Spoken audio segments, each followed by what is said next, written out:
السلام عليكم ورحمة الله وبركاته. أهلا وسهلا بيكم في قناتنا.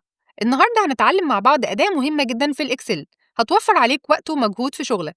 ولو حابب تتعلم إكسل بشكل كامل ومن الصفر للاحتراف، عملت كورس كامل على منصة يوديمي وسايبة ليكم الرابط في أول تعليق. يلا بينا نبدأ الفيديو. في الفيديو ده هنتكلم عن دالة الأند، ودي بتختبر مجموعة من الشروط في نفس الوقت وبتطلع نتيجة واحدة من اتنين، يا إما true or false.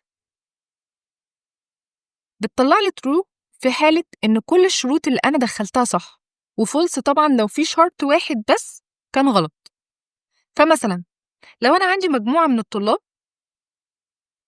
وعلشان ينتقلوا للسنة اللي بعديها لازم يكون نسبة الحضور بتاعته أعلى من 50%، والمجموع بتاعه أعلى من، في الكيس دي مثلا 70، أو نسبة الحضور خلينا نقول تكون نسبة الحضور أعلى من 70% والمجموع بتاعه أعلى من 70.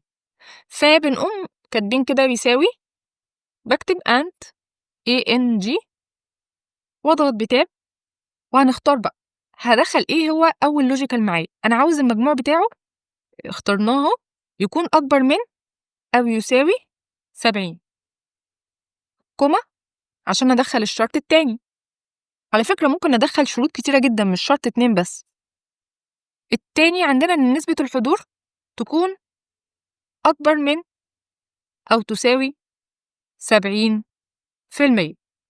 كده اكون دخلت الشرطين في الحالة بتاعتي دي، واقفل القوس واضغط انتر، فقال لي ده ترو.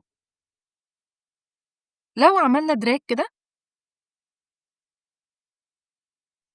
هنلاقي طلع معايا مثلا ان ده نسبة الحضور 30، على الرغم ان هو المجموع بتاعه جايب اعلى من 70. نفس الكلام هنا هو معدي بكتير ال70، يعني هو متفوق ما شاء الله، ولكن نسبة حضوره 60. طب لو انا عدلت دي وخليتها 50% بدل 70%، نشوف هيعمل ايه. ونعمل برضو دراج،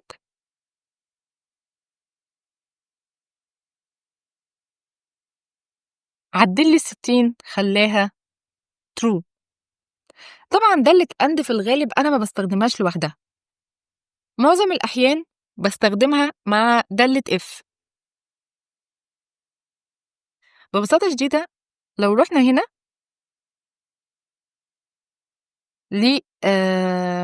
للشيت ده، أنا عندي تقدير كل طالب ونسبة الحضور بتاعته والنسبة المئوية اللي هو حاصل على كام والتقدير العام بتاعه. لو جينا هنا نشوف حالة الطالب،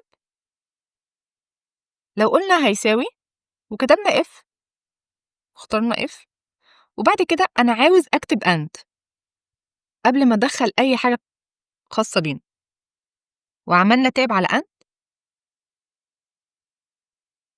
واخترنا أول logical test عندنا. قلنا إن نسبة الحضور بتاعته تكون أكبر من أو تساوي 70%، كوما. تاني حاجة بتاعته إن التقدير بتاعه أو النسبة المئوية بتاعته تكون أكبر من 50%، أكبر من أو تساوي 50%. طيب إيه اللي هيحصل بقى لما أنا عملت كده؟ نبدأ بقى نعمل كوما وندخل معادلات if العادية بتاعتنا اللي هي if، واللوجيكال تيست بتاعنا كان إن النسبة المئوية أكبر من أو تساوي 85%. هيحصل إيه؟ كوما، هيبقى ده امتياز، وأقفل علامتين التنصيص، كوما.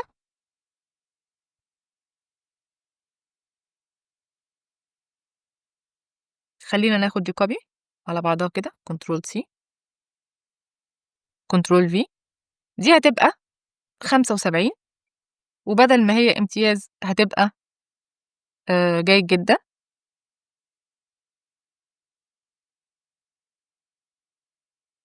واجي هنا اعمل كوما واعمل كنترول في تاني، وبدل 75 هتبقى 65، وبدل امتياز هتبقى جيد. واجي هنا اعمل كوما Ctrl V برضه. وأخيرًا هتبقى دي 50 ودي هتبقى مقبول.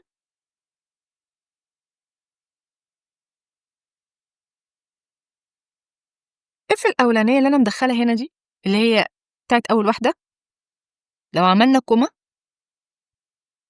عشان أقفل الشرط بتاعنا، أعمل راسب وأقفل علامتين التنصيص وأقفل القوس بتاعنا.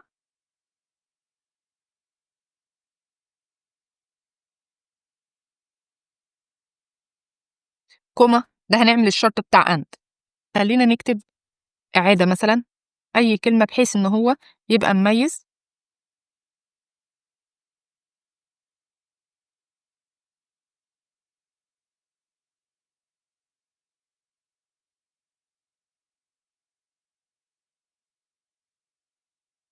فده ادّانا امتياز. وليكن